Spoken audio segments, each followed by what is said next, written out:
Hello बच्चों। Question में लिखा हुआ है one end of light spring of constant k is fixed to the wall and other end is tied to the block and placed on the smooth horizontal surface in a displacement the work done by the spring is this one. Clear है? By the spring, ध्यान से सुनना। Work done by the spring यानी, अब सुनना इधर बात को ध्यान से सुनिएगा।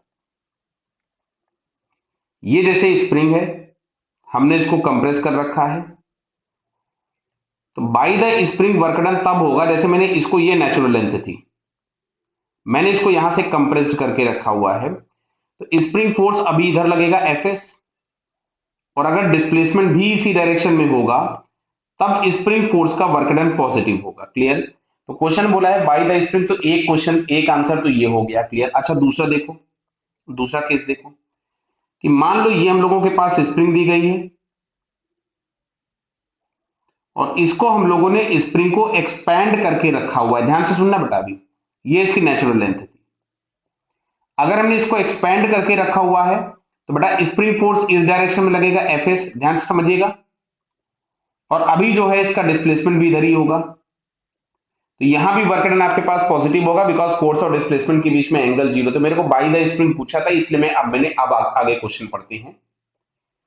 इसमें लिखा है the spring will initially compressed by distance x and finally natural length. बिल्कुल सही बात है, पहला सही हो गया, फर्स्ट ऑप्शन करेक्ट है। क्लियर है? चलिए मैं इस पर टिक भी लगा दूं, first option is correct. Second हम लोग पढ़ते हैं, initially the spring was stressed by a distance x and finally comes to the natural length. देखिए सेकंड वाली सिचुएशन बनी है, तो इसका सेकंड आंसर भी करेक्ट हो गया।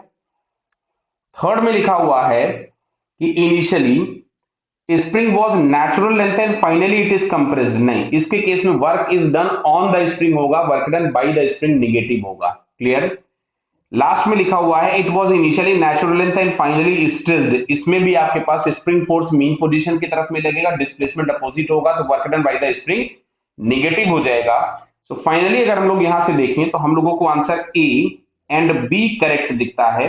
सो it's correct answer is A and B. Okay बेटा, ऑल द बेस्ट।